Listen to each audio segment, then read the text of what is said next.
Batan itu beberapa tahun yang lalu saya juga pernah diminta menjadi corong salah satunya di TV dan lain sebagainya. Itu biayanya mahal sekali untuk kita mereserve tempat 30 menit aja Iya, bisa berapa puluh juta dan lain bisa sebagainya. ya.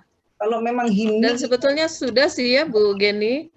Kemarin juga saya diminta menjadi salah satu sumber, jadi di radio itu sudah mulai ada dan sebenarnya cukup efektif, tetapi itu mungkin untuk di daerah perkotaan dan untuk segmen menengah ke atas. Apa yang saya kaji gitu, kebutuhan atau budaya komunikasi masyarakat di Kalimantan Barat, apalagi sentrisnya nanti kalau ke Bengkayang, itu yang paling efektif sebetulnya tadi kan Bu Gedi juga sudah dengar sendiri dari Pak Lipus bahwa sinyal internet saja di sana itu sangat tidak stabil gitu, dan mereka kepala apa ya, ada ketua MUI, ada ketua Dewan Adat Dayak mengatakan kami ingin didatangi, kami ingin dijelaskan, kami ingin menyampaikan. Jadi apakah itu yang pro dan kontra, mereka menginginkan dialog, mereka inginkan musyawarah, sehingga tadi memang kita melalui media massa dan lainnya itu sebagai pendukung, tetapi media utama untuk berkomunikasi dengan masyarakat di sana itu kelihatannya tatap muka, komunikasi musyawarah, karena memungkinkan di sana terjadinya apa ya, arus komunikasi dua arah yang masif, yang kita bisa berdebat,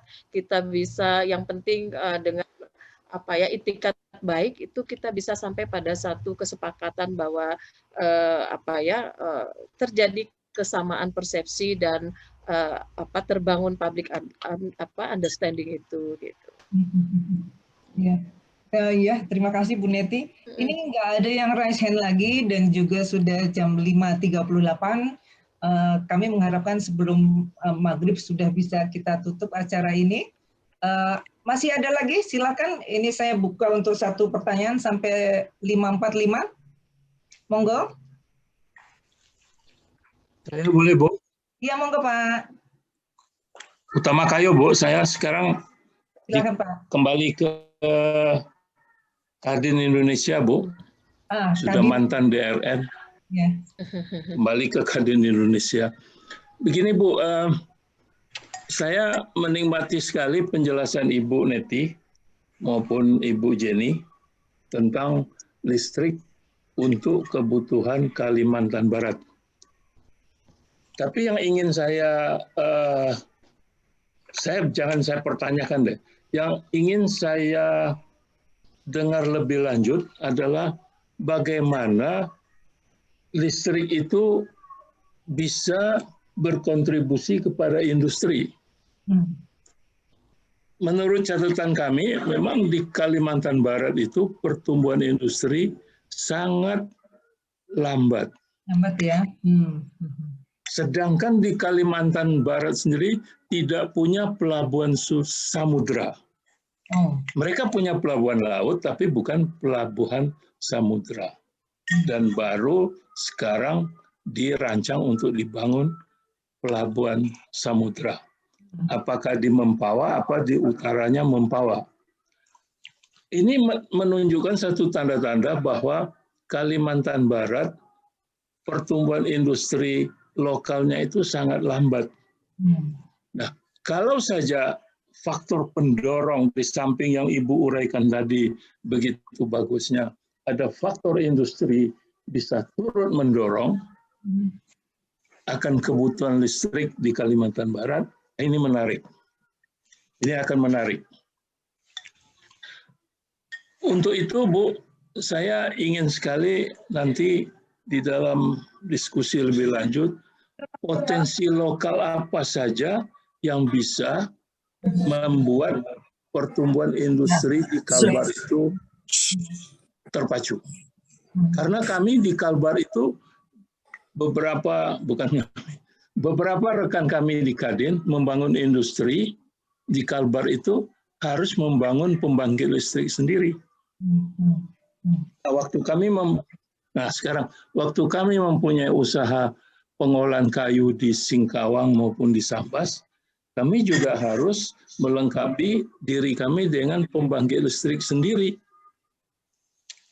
Nah, itu pun tidak bisa berpanjang-panjang karena suplai bahan bakunya sangat terbatas. Nah, ini menunjukkan Kalbar itu punya suatu spesifik bahwa sumber daya lokalnya banyak sekali, tetapi tidak banyak sekali. Banyak sumber daya lokalnya, banyak, tapi tidak dalam jumlah yang banyak untuk masing-masing sumber daya lokal. Nah, ini harus menjadi pertimbangan. Sehingga saya menangkap Ibu Neti membahas tadi kebutuhan listrik itu tadi adalah kebutuhan listrik domestik atau rumah tangga. Itu yang banyak penekanannya. Kalau sektor industri tidak. Pengalaman saya melakukan satu studi di Gothenburg di Swedia. Memang di situ industrinya tidak banyak, tapi dia mempunyai suatu industri raksasa yang berdiri di tepi sungai, yang mengolah garam dari Australia dengan kebutuhan listrik yang begitu besar yang didapat dari pembangkit listrik tenaga nuklir. Garam itu diolah menjadi produk kebutuhan industri, yaitu bahan pemutih tekstil, bahan pemutih untuk makanan, dan lain-lain. Nah, apakah nanti kalau pembangkit listrik nuklir yang begitu baik dibangun di Kalimantan Barat, juga harus ada satu industri yang membeli produk listrik itu dalam jumlah yang besar, sehingga cost of production dengan penjualannya bisa berimbang. Nah, ini juga satu catatan yang perlu kita bahas lebih lanjut. Tapi apapun namanya, saya pernah tadi katakan bahwa kami memperjuangkan kegelapan di perbatasan dengan Sarawak itu melalui perjuangan yang cukup panjang untuk bisa mengimpor listrik. Karena keinginan kita untuk membangun pembangkit listrik, apakah itu diesel, apakah itu batu bara, itu air, sampai hari ini belum bisa mencukupi.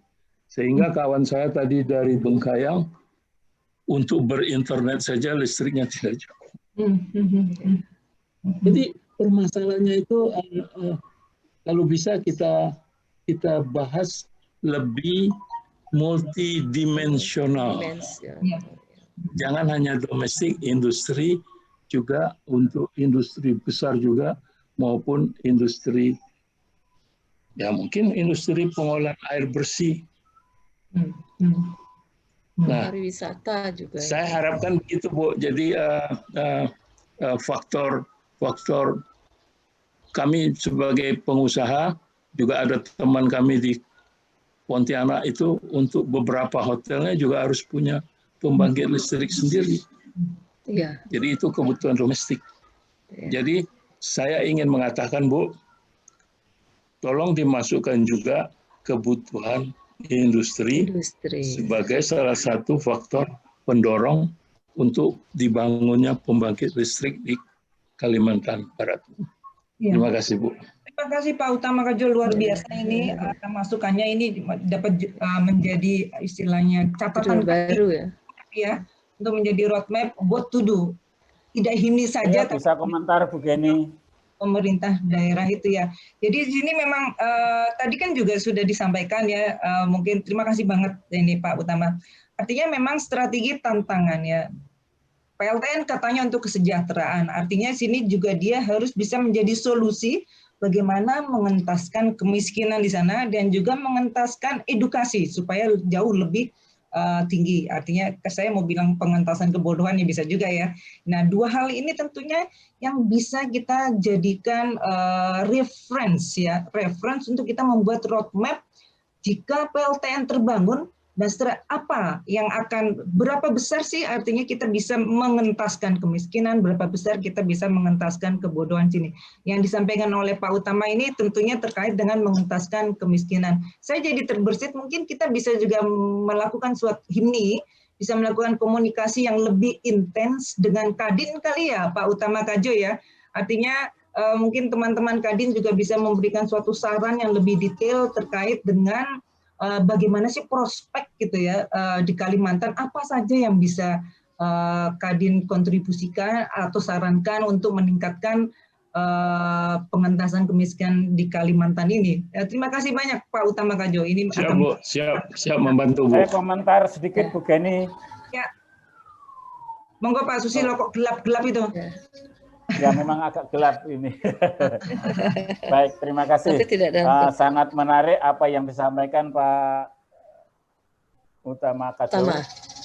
Ya, sangat menarik dan kenyataannya baik itu lewat APBN maupun lewat yang lain sampai sekarang itu investor masih kosong gitu, dalam arti sampai akhir apa itu RPJN yang sekarang, saya kira memang belum ada satupun investor yang berpotensi untuk membangun ini, apalagi pemerintah, karena pemerintah di APBN juga nol itu anggarannya.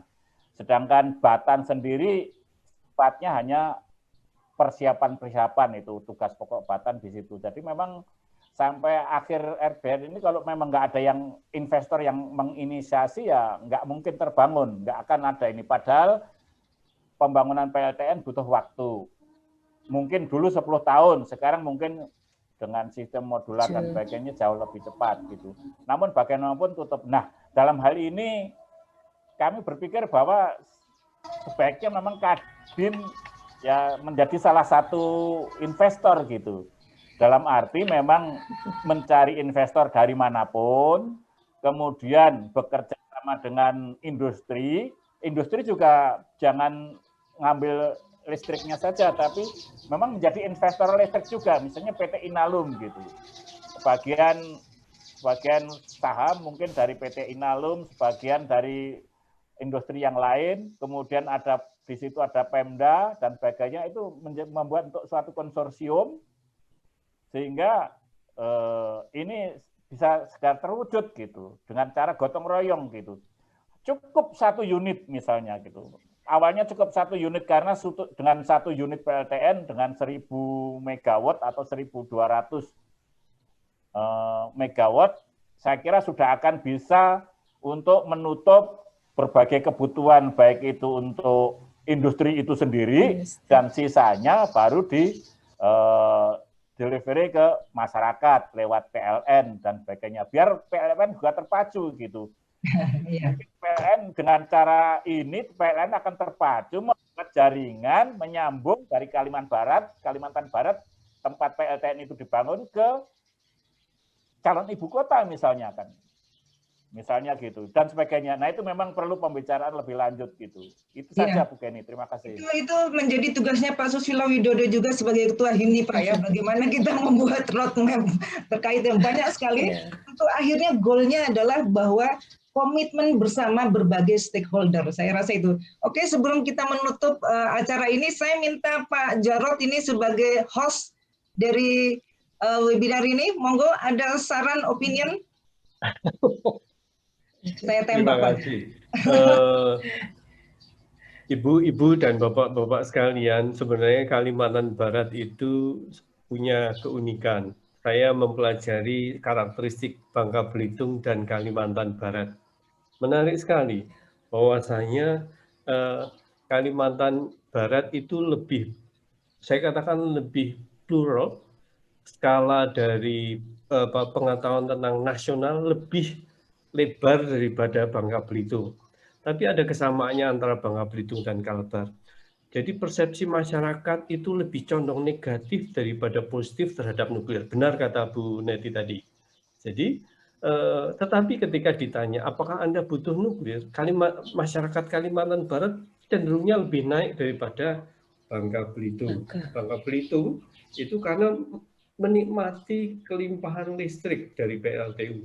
Sementara ini dugaan saya, analisis dari statistik PLN, Kalbar masih banyak PR dari sisi listrik, termasuk sentimen anti Malaysia atau karena import ya. Nah ini mungkin menjadi pintu masuk bagi decision maker, bagi stakeholders. Ini saatnya emas bagi memutuskan. Bisa jadi nanti gubernurnya menjelang mau pilkada, bisa jadi lama-lama diam karena dari pemerintah pusat tidak ada sinyal mau go atau tidak. Nah ini mungkin HIMNI, Batan, Bapeten, dan terutama ESDM. Kunci ada di ESDM kalau saya. Karena tanpa ESDM bergerak, ya Batan mau bergerak apapun agak susah bagi kita. Nah, moga-moga dengan suatu gerakan semua, kita bisa lebih baiklah dari saya katakan sejarah kelam di Muria maupun sejarah yang tanpa ujung di Bangka Belitung. Meskipun seperti yang disampaikan oleh Bu Neti, ternyata di lapangan itu masih banyak PR dan pertanyaan. Ini tugas kita semuanya. Terima kasih Bu Geni, itu saja tambahan saya. Oh ya, terima kasih banyak Pak Jarod. Oh ya, Bu Neti mungkin sebagai closing. Ya, closing dari saya bahwa tadi kita sebetulnya sudah menemukan hambatan sekaligus tantangan sebetulnya untuk kita terus ya meningkatkan perjuangan kita, menghadirkan PLTN dengan niat baik, ya, dan salah satu caranya adalah kita terus saling mencerahkan, saling mengisi, saling berkomunikasi dengan hati, mudah-mudahan dengan sosialisasi nanti di Kalimantan Barat kita tidak akan mengalami cerita buruk ya, katakanlah cerita buruk seperti di Muria dan di Bangka, sehingga ke depan kita bisa memiliki satu hasil perjuangan yang menjadikan PLTN itu menjadi landmark Kalimantan Barat. Dan tentu saja ini sangat menarik pemerintah untuk memindahkan ibu kota di Kalimantan Barat, sehingga betul-betul Kalimantan Barat ini akan menjadi pulau masa depan ya, yang akan membawa Indonesia lebih cerah dan mampu bersaing. Ya, terima kasih banyak Bu Neti. Aduh, ini luar biasa ya menurut saya diskusi kita kali ini. Kali what to do next gitu ya terkait dengan Kalimantan. Saya tidak akan bicara panjang lebar. Closing remark dari saya, mari kita kawal Kalimantan untuk menjadi kota yang bertaraf internasional dengan menghadirkan PLTN di Kalimantan. Demikian, terima kasih.